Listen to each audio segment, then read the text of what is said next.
Lokal na pamahalaan ng Maynila magpapatupad ng liquor ban sa Huwebes Santo at Biyernes Santo.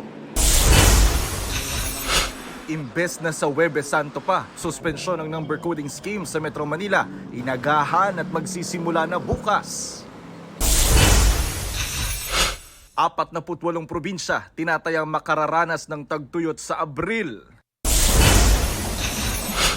Epekto ng El Nino mararamdaman pa hanggang Agosto ayon sa DOST.